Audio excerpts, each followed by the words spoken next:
And welcome back, guys, to another recap of a league weekend, which I have just concluded, namely the Czech League. And today is Sunday. Probably I'll publish this right after recording. Obviously, it was a tough weekend, but it went pretty well for me. Tough in that sense that it's always exhausting traveling back and forth, but it's not that far. I mean, I have to say it's quite nice for me from Vienna. It's not that far to the Czech Republic. I just got home like 20 minutes ago, but I just thought the games are still fresh in my mind, so let's just record it immediately. The weekend went pretty good for me. I thought there was more in there. As you can see, I won my first game against Slovak Grandmaster Juraj Druska on Saturday, and today I made a draw. We'll go through the games one by another, but we will start with this one against Juraj Druska. I actually did not check the games so much yet. Like, I briefly went over them with the computer afterwards, but I'm curious to find out a little bit more now, perhaps.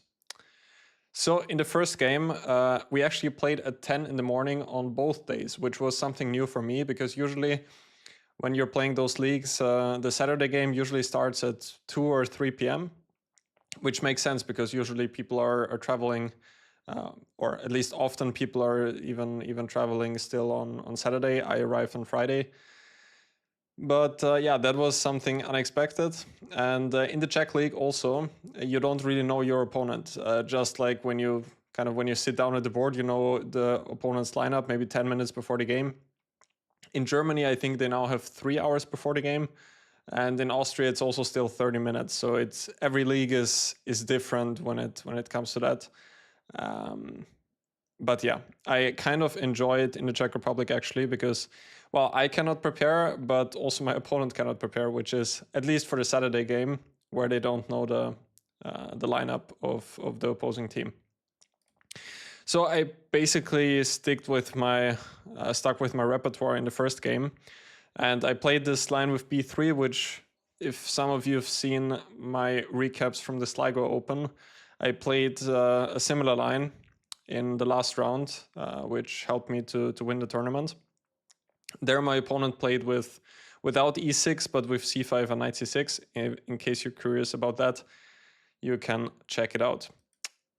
But Druska went for d5, the very classical setup, bishop e7, and here I was actually deciding which setup to choose, because white can go for e3 or for g3, but I decided to stick with my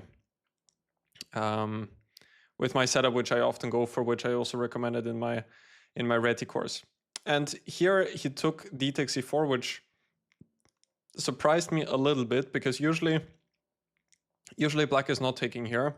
More standard is short castle, bishop g2, and now, for example, b6 is quite a common move. And this is one of the big lines where I was actually not so sure myself yet which system I would go for. I've played c takes d5 in the past, which often leads to quite drawish positions.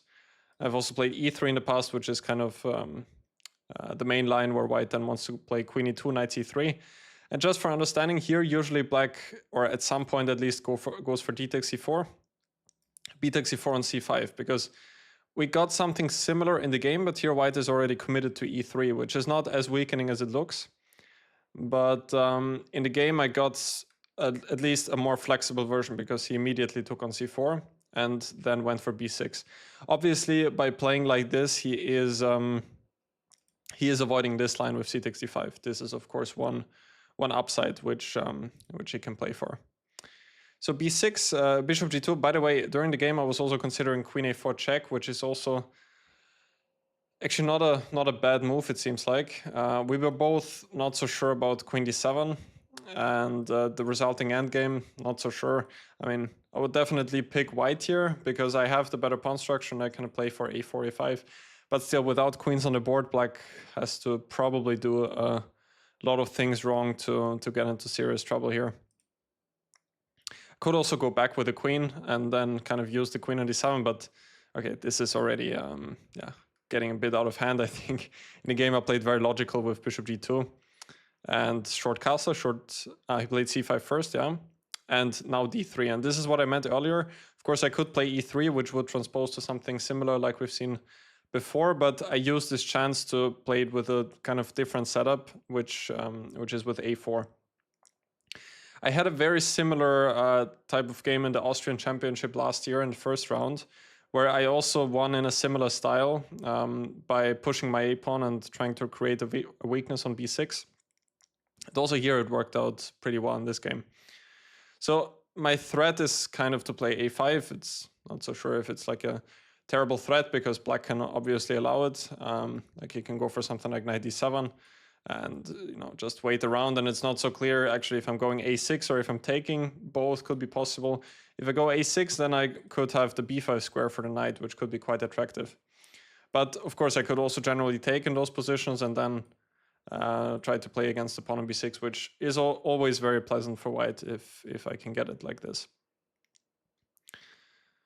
Yeah, he played knight c6, which now allows me this idea with knight e5, which was very important. Otherwise, black can try to use the b4 square. In the game, I thought that maybe a5 could be a better move for him, with the idea to go knight a6 and knight b4. Still, I thought that I should be doing pretty well in a position like this. Both of our knights are in good positions, but his extra pawn on the queen side is worth nothing, and in the meantime, I can at least pretend to do something in the center or play on the king side.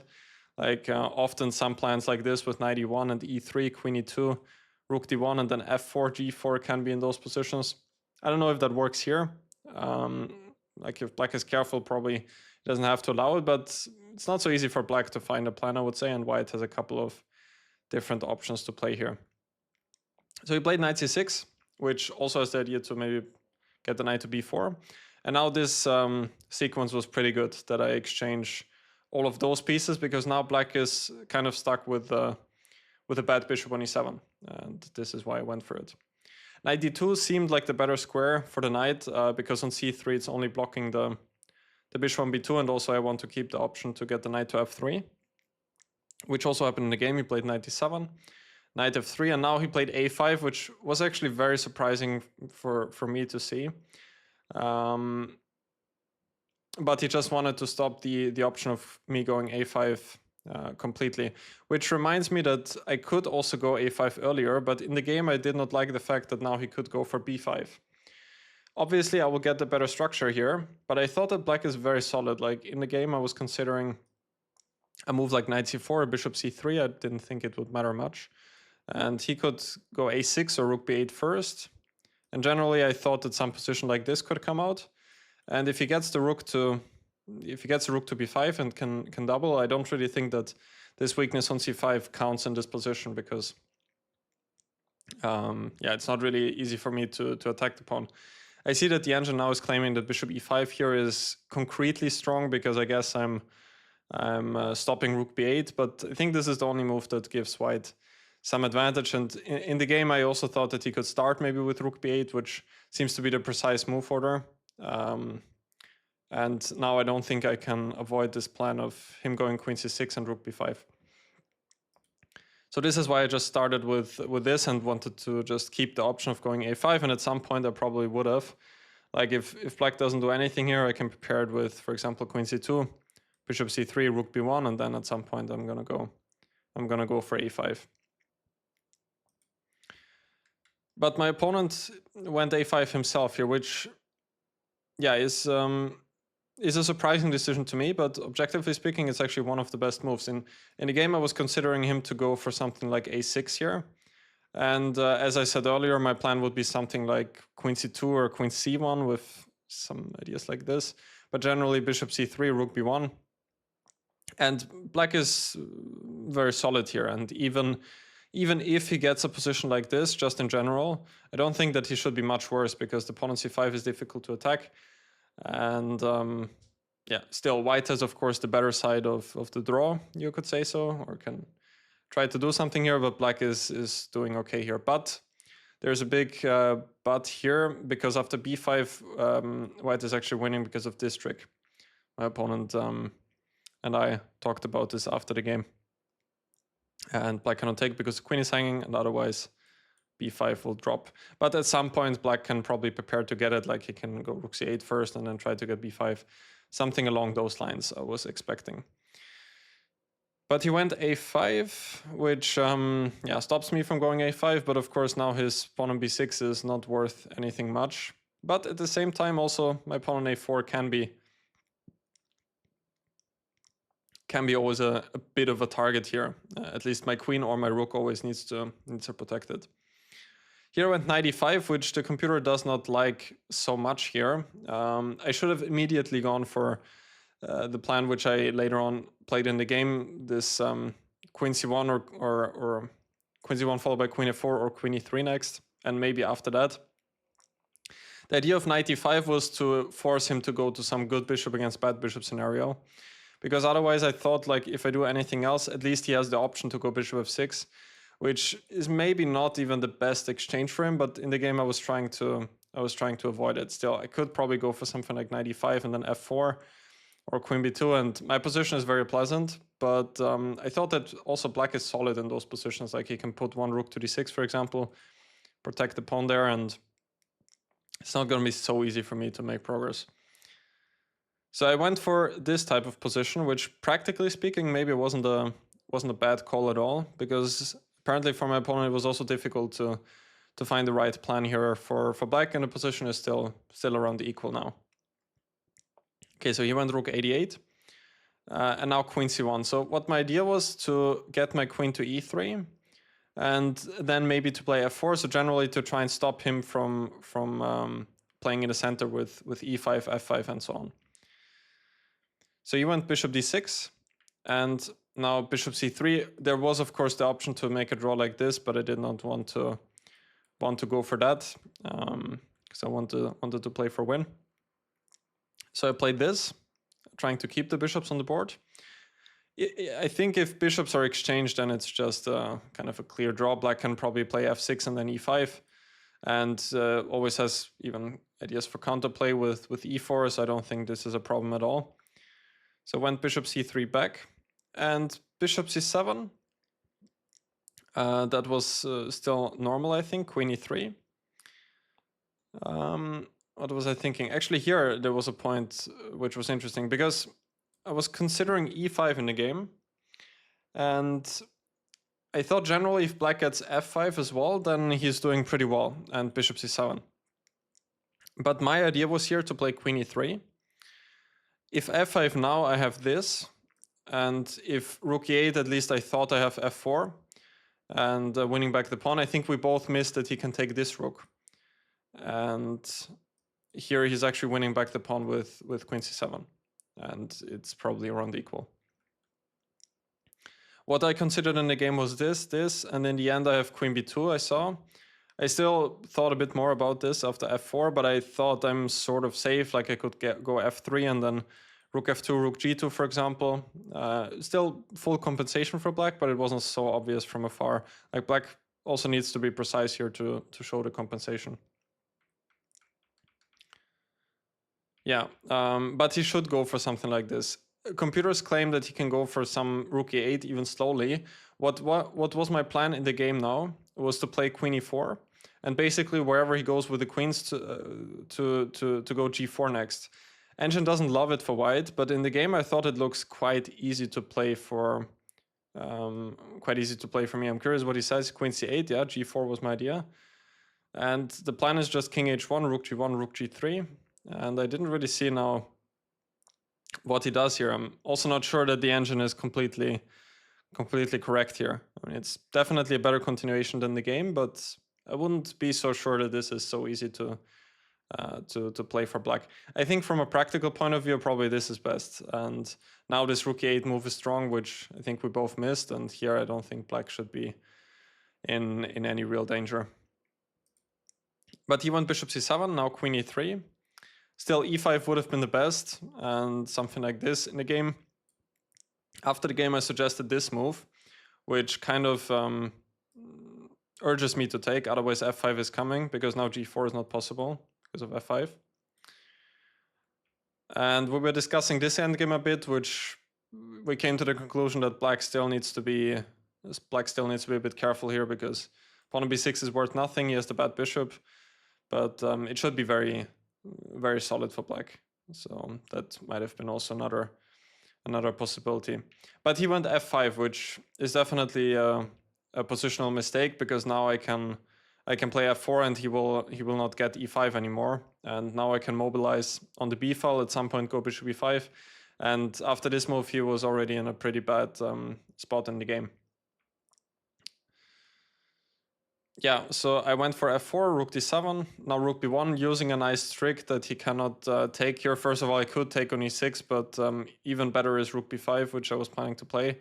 And I think his queen is just getting trapped. I'm threatening queen d2 to cover this square and then going rook a1.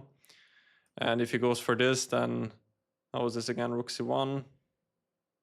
What did I mean, here I can take on e6 also, but there were also some ways to trap the queen, I think. Like after the game, we were discussing something like this: queen f2 and then queen e1, queen d1, and then rook a1. And I don't really think that black has a defense here against that. Yeah, but he went king f7, now rook b5, h5. It's generally difficult for him to find a move, because I want to go for this, then bishop e5, then he cannot take, needs to go back, and then at some point I'm going to exchange queens, similarly to what happened in the game. So he played h5, this. Now queen f3, I could have also stopped his plan by going h4 myself, but I wanted to keep the option to play on the king side as well. Like after the game, we were talking about something like this. And I'm still curious how bad this actually is. Like in the game, I thought this could be like a technical win, but apparently it's a draw. Like I thought I could play very slowly for bringing the king to c3, then e3, d4. I mean, in a practical game, I think this would be quite unpleasant. Okay, rook a8 is important, so he needs to get rook c8, I guess, to stop d4. That's smart. Okay, and now d4 is not possible because the pawn is hanging. Okay, that's nice actually. Yeah. So then it was a good call, because I spent a lot of time here, 10 minutes, and decided to go for the queen exchange. Take. He went h4. I went g4 fairly quickly, which seemed natural to me as well. Apparently I can also just open up the h file, which is also apparently doesn't give much for black. I just didn't want to go for it out of general considerations, but even this exchange sacrifice is now coming, and I think we talked about some position like this. Now there's also bishop takes a5. What were we considering? Some move, I think. Okay, let's say something like bishop d8. Or not bishop d8. What was it here? This was what happened in the game. Bishop e5. I think this is the line we were thinking about also. And this rook endgame should also be very promising. It also seems like it should be winning, because now the problem is black cannot protect the pawn on b6 with the rook from d6. And if he wants to defend it, he needs to be completely passive here, and needs to play with rook b7. Okay, just something like this, for example. And black is even in total Zugzwang. Like we were checking this a bit after the game, and it could be that we can just put black into Zugzwang somehow, or push g4, or at some point break through here. Like it should also be winning. The same applies also for rook b1, and also this exchange sac should be crushing soon. g4 maybe even unnecessary in that regard, because I am giving him at least kind of a weakness to attack on f4, even though my position is still very good. Another point I made earlier, like if black now decides to not do anything, we had the same position with the pawn on h4. But here the main difference is, okay, now probably he doesn't even get this in time to protect b6, because my plan was also to go for the exchange sac here, because I think he might just lose both of those pawns, and he doesn't have any open files for his rooks. But also in general, like here the key difference without my pawn being on h4 is that I can probably also make slow progress in a position like this. At least with the pawn on h4, it's clear that I won't be able to break through on the king side, but here black still needs to watch out for his option with g4. So that was my main idea, not to play h4 earlier. Yeah, I went g4. I mean, I thought in the game that this improves my pawn structure, so it should not be a bad thing. but it was not so easy to play. King f3, I guess a good move. My idea was to bring the king to e4 where it looked very central. Rook f8, king e4, king h7, trying to prepare some ideas with g5.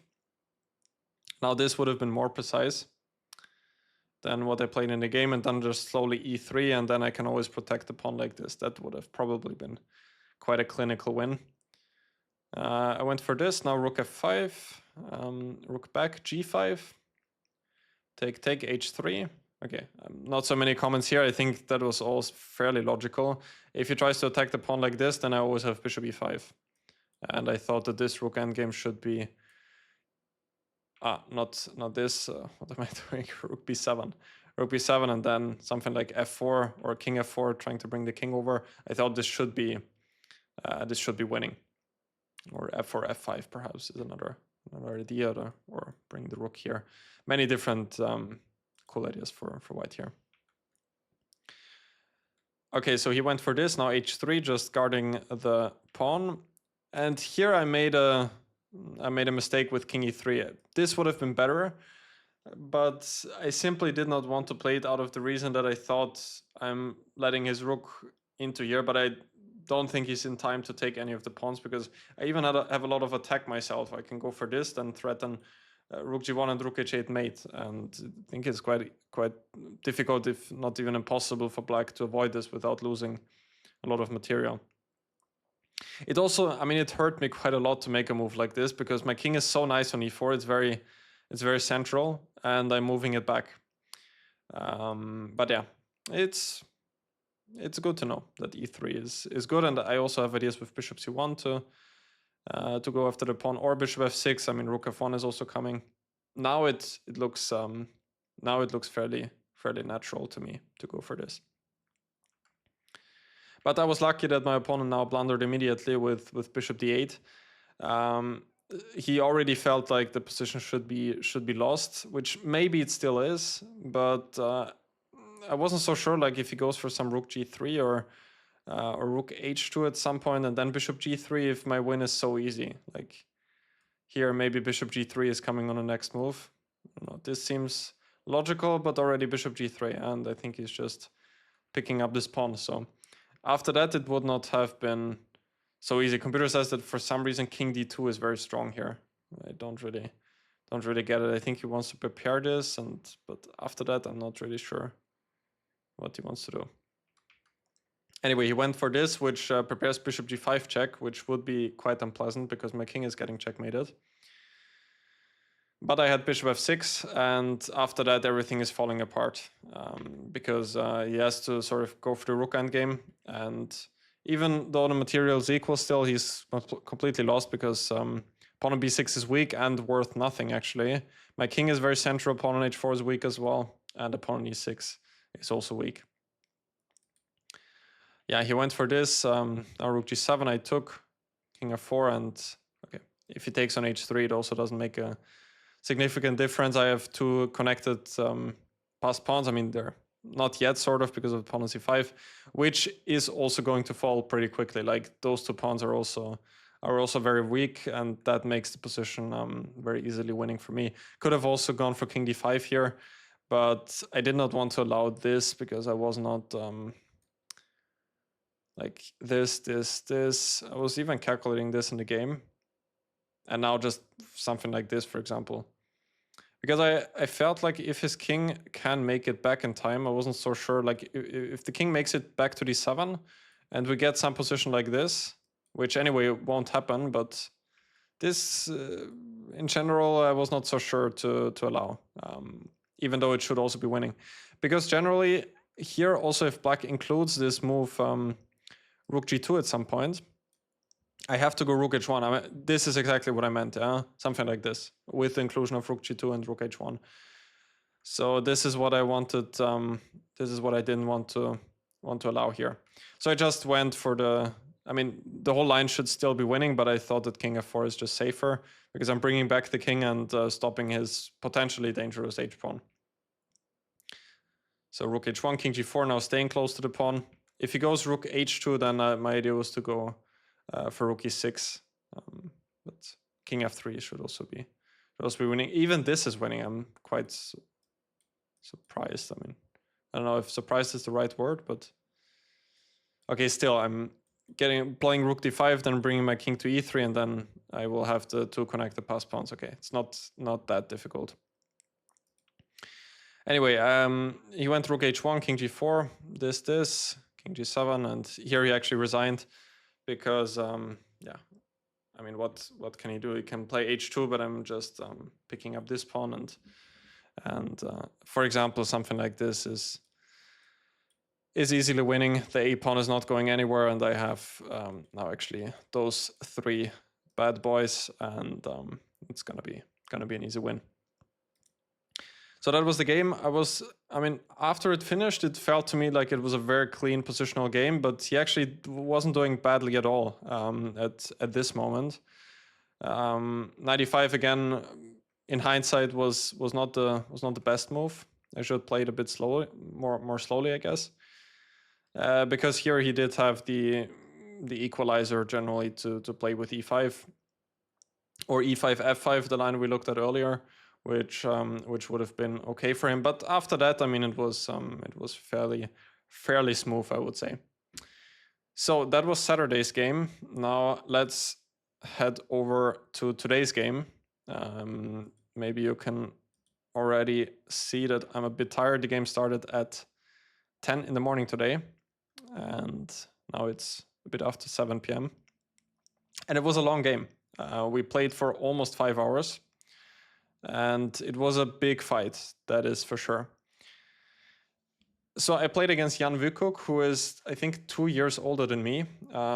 He was usually an IM with pretty high 2400, like 2470, 2480. But recently he improved his rating by quite a bit, and now I think this should be his live rating here of 2535. And he's a very aggressive player, as far as I understand him. He's played for the Czech national team on numerous occasions, and a very tricky player who plays pretty quickly and fast, and very good in those murky positions, I think. Which was my goal to avoid it by playing the Berlin. Actually, I was quite happy when he played bishop b5. Because he usually doesn't go for it, but at the same time I realized that for sure he's gonna have some pretty deep preparation here, or he just wants to make a draw immediately. These were kind of the 2 options which I could foresee. Usually went for the Italian in the other games, and after he went for rook e1, I thought it's kind of the latter option, that he is not really ready for a big fight. But then he played the line with a4, which has a reputation to be a bit more well thought out. This of course is the main line here. When I honestly wasn't sure which line I would go for. Obviously, the one which keeps the most pieces on the board is this one, which yeah, still white usually now keeps the knights, and even though objectively speaking white is usually a bit better here, it's more chances to play for win than the main line, arguably. Main line, of course, is this one, and bishop f1, short castle d4, where I also had already a couple of games.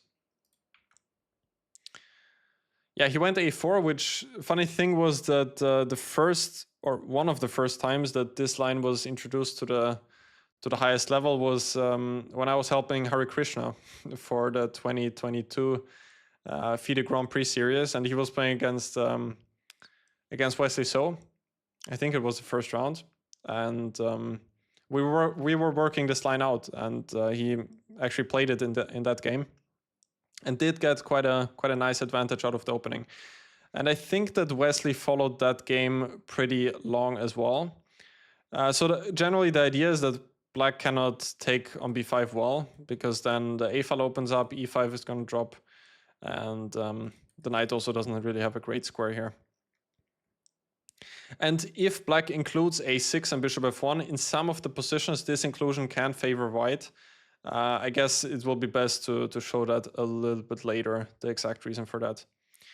Yeah, so bishop e7, now knight c3.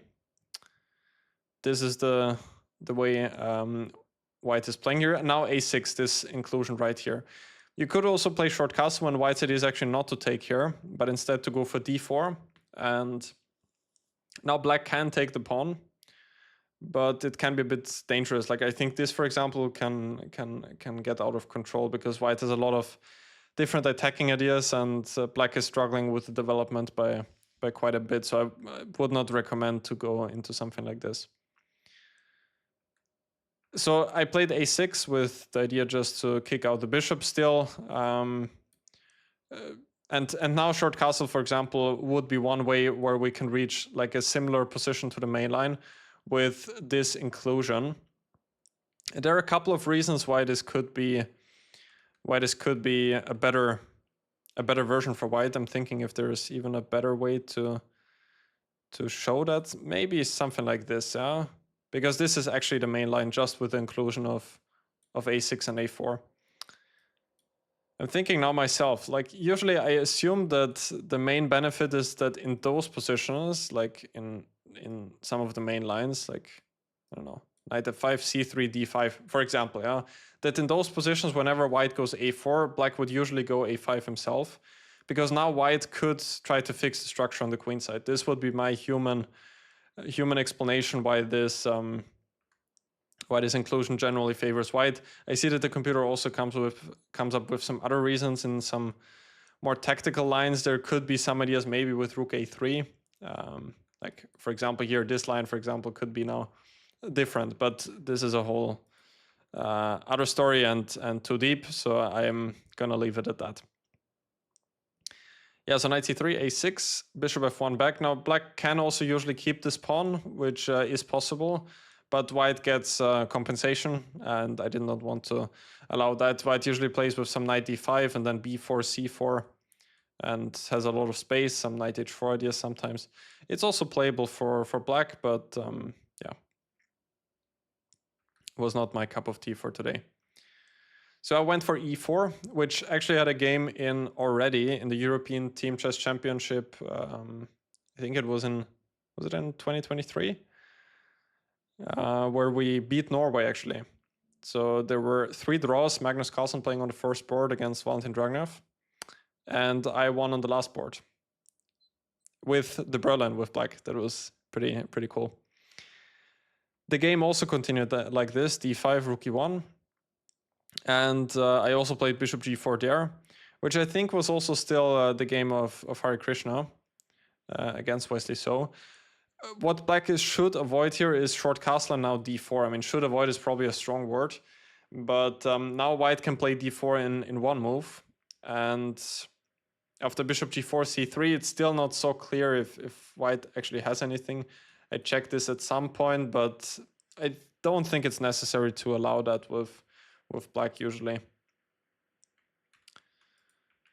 So bishop d4 tries to avoid that, because after d4 now black can take the pawn on d4 actually. This is not the double attack. I mean, it is, but it can be parried with knight e6, and here white is actually the one that is trying to equalize. So he played h3, bishop h5, still d4 does not really work well. And now he went for c3, which was not a new move to me, but it is a diversion from my previous game, which was also Hare Krishna's game, which went bishop e2, short castle, and now d4. And it's actually not so much. I'm trying to remember how it went. I'm not sure what Wesley played. It might have been bishop d6.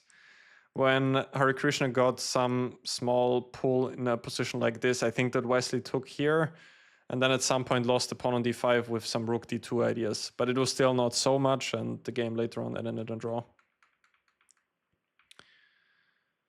And my other black game, I'm thinking now, it was here. I think I played rook e8, which is supposed to be an improvement for black over bishop d6. I think that might have been it.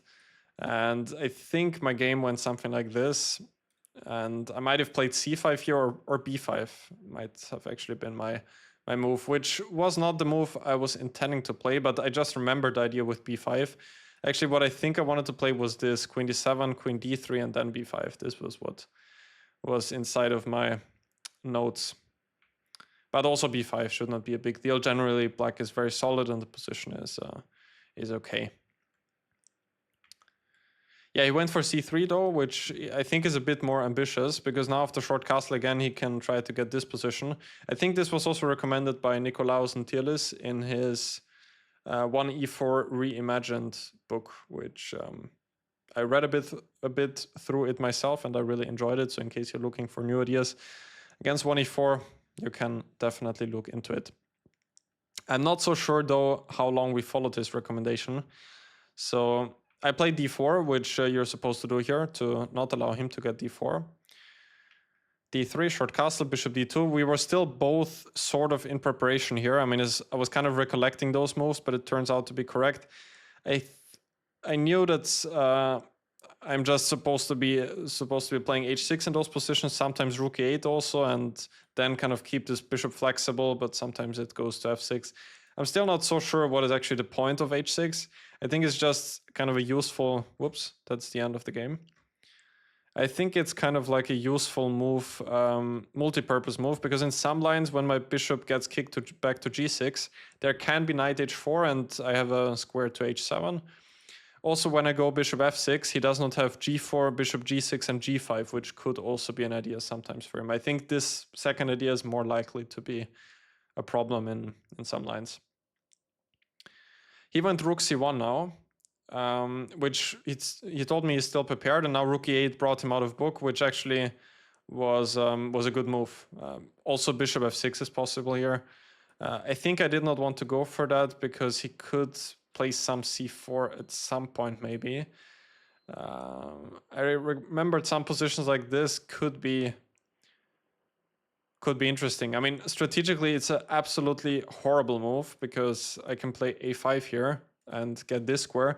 But sometimes white has some dynamics with queen b3, queen b5 coming in quickly. And unless I don't get bishop b4 here immediately, then he might have some ideas.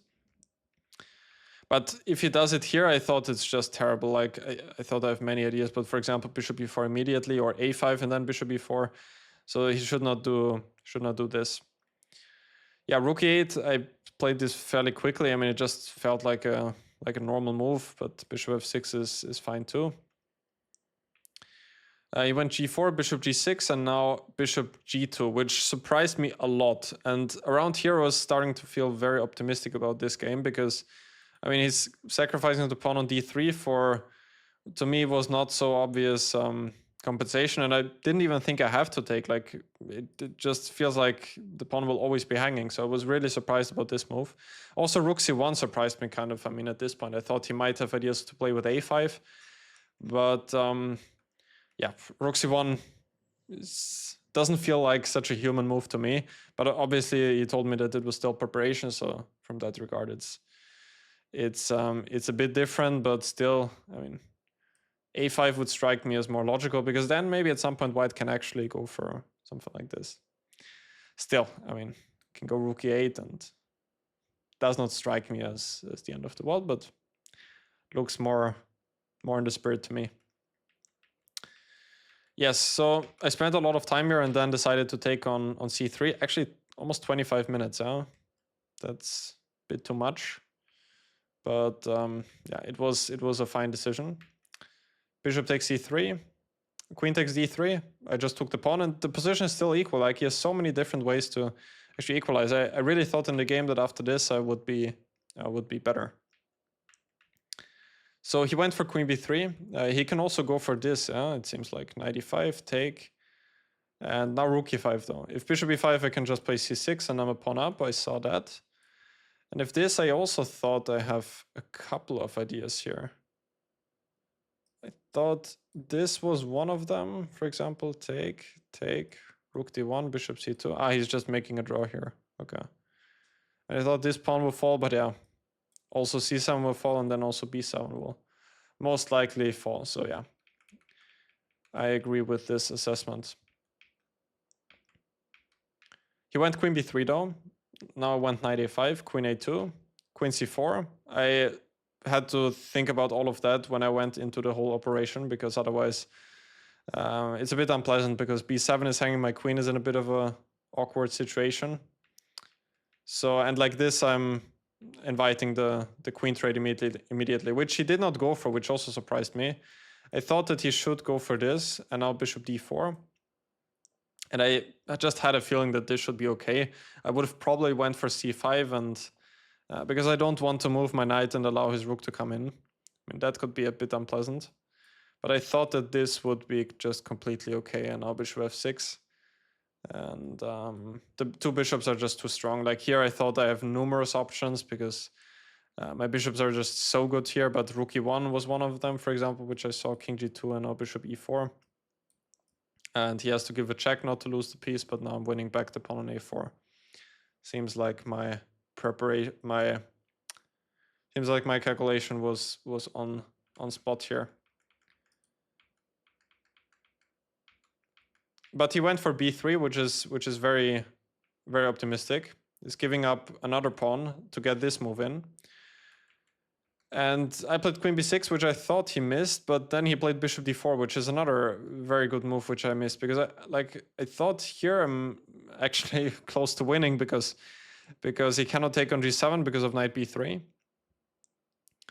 But bishop d4 is very smart, because the idea is if I go c5 now, then he can go bishop takes g7, and now knight b3 is not threatening anything because he can go queen b2, and since my pawn is not on c7, I cannot take on c1 because the queen is hanging. So after 10 minutes of thinking, I went queen d6 here. I realized that I can probably make a draw with queen b4 because now again I'm threatening knight b3, and yeah, he cannot take because now again my queen is protected by the bishop. And that would probably allow a repetition with this, with bishop c3, queen b6, and I think he has to go for that.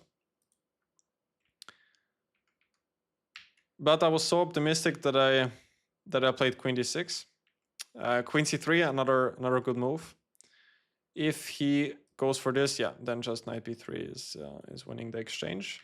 Queen c3, knight c6, bishop takes g7, and after some thinking, I went for the queen exchange.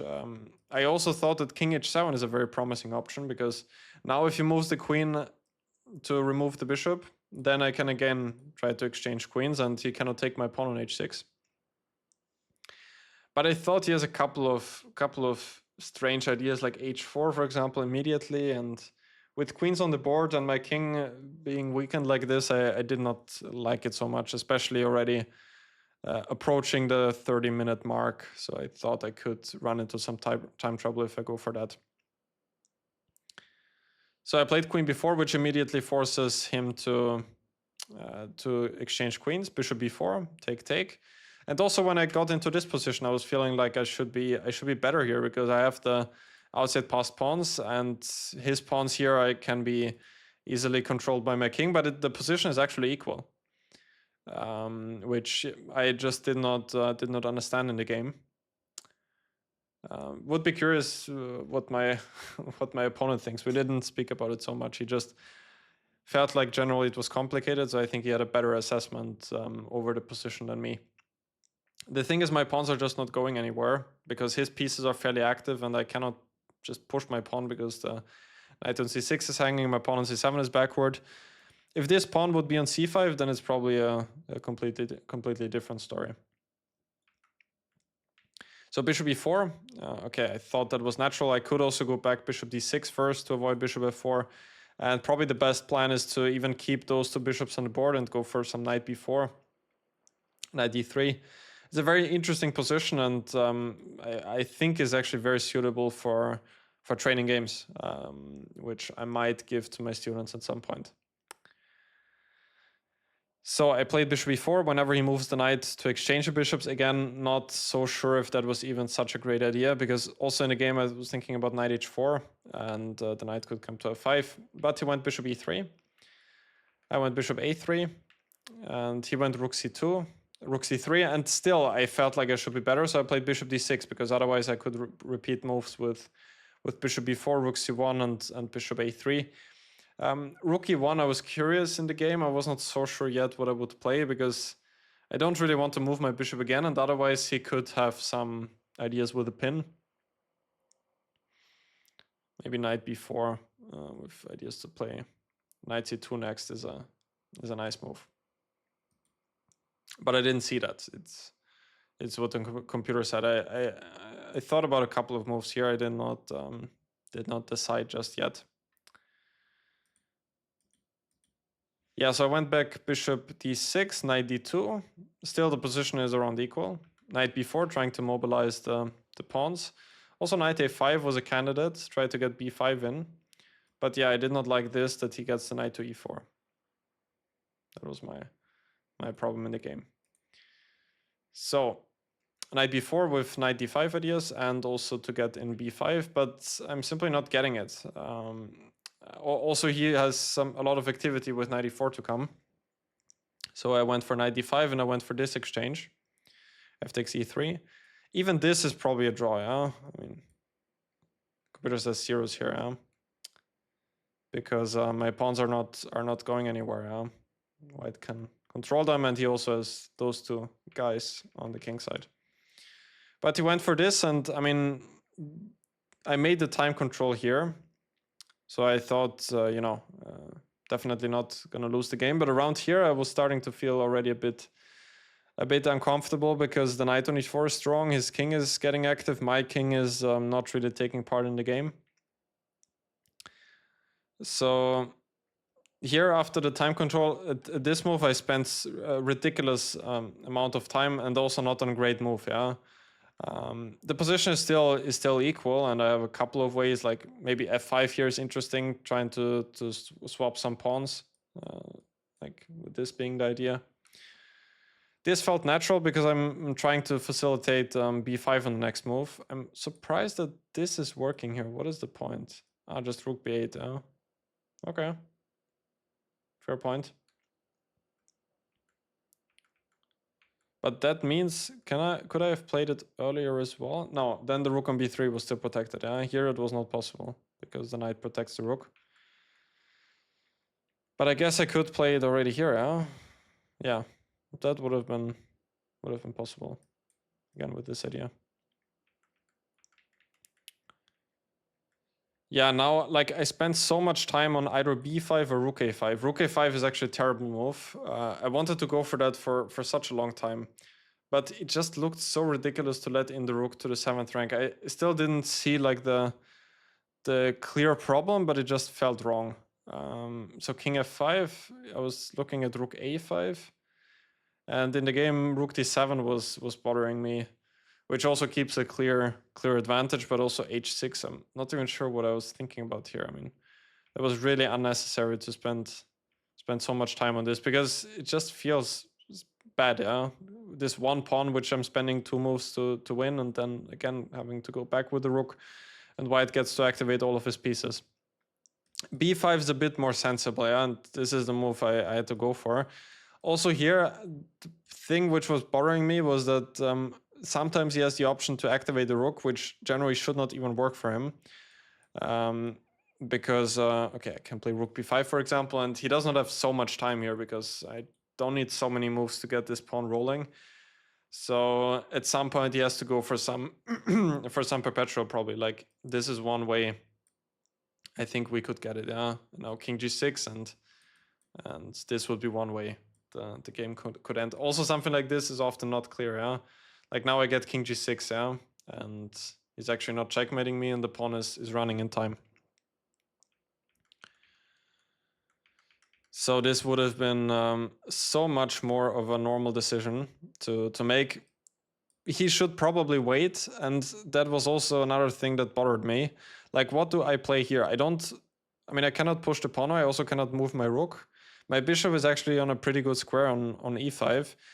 Bishop d6 doesn't really do much, and sometimes I'm giving him the option to go into the rook endgame. Also, the f6 square is going to be available. So it seems like I should go for a position like this and then just wait around. Like, I mean, c6, but then I thought I'm giving him this pawn to attack as well. And now I can play b4 again and give the pawn and something like this. Okay. Also, this in a game would maybe not be 100% clear to me that it's a draw, but all right. Still, I can probably do something like this. And anyway, now he cannot make any improvement, because whenever he moves the rook, then I start pushing my pawn. So this would have been a logical conclusion of the game.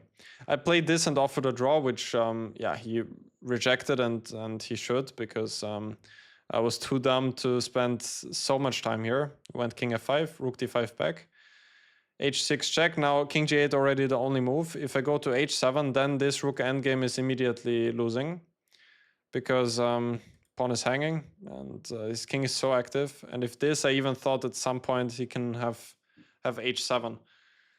Like in the game, I thought that this could be quite dangerous. Okay, this is a draw, yeah. But rook g7 only move. Okay. Like I did not want to allow something like this.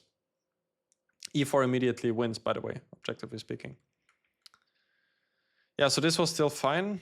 But now, I mean, king e5 was a nice move, because after king f5, my idea was just to go c5 next, but I did not see this move coming, and all of a sudden I started panicking a bit, and I made a big blunder with b5 here. c5 is probably the only move that makes a draw. What was I thinking here? Rook d3, rook e8. This is the line which the computer gives. Rook d6 and rook c8. Can I also take here, or then is rook b6 just bad? Yeah, okay. So rook c8, g6 does not really do anything, what the computer says. So this. Pawn is just coming, yeah? Yeah, and white needs to be passive. Maybe he can stop the pawn like this, but then, I mean, there's just no way that he's coming back without losing all of the pawns. c5, king e4. Yeah, makes a draw, yeah. Maybe even rook g4 and f5, yeah. But I'm already kind of on the defensive side here, I would say. c5 is of course a better move, and rook e8, which, yeah, I should have gone for. After b5 he took, but now thankfully, thank God, he did not find a win here, because this was now just a draw. Instead he can win with e4. I'm a bit surprised that we both did not see that, or at least see that it's winning, because I'm quite sure my idea was to play similarly like before. But now I'm just not in time. Still not so sure how this works. e5, b4, e6, take, and king g6. b3. Just h7 and king h6. No, it's really like one move, yeah? And that's mate. Maybe there were some better defenses on the way, but probably not. Like, this is something like this you would get. It's calculation at this point. He's probably gonna be quite upset, because he still had some time and he played this rather quickly. And after that, yeah, this is how the game ended. So obviously a good result for me in the very end. Bit disappointing that I did not finish the game in a good style. Like, it would have been nice to just play a good game from both sides, and not this thing in the end where we both threw away our chance, basically. Yeah. But apart from that, it was a solid weekend. I can't complain. Obviously, +1 is usually good in those league weekends. Always enjoying the Czech League, and yeah, that is it for today. Already close to an hour of a video. So if some of you guys actually watched this and enjoyed it, let me know in the comment section again below, and I will see you guys in the following days. Take care.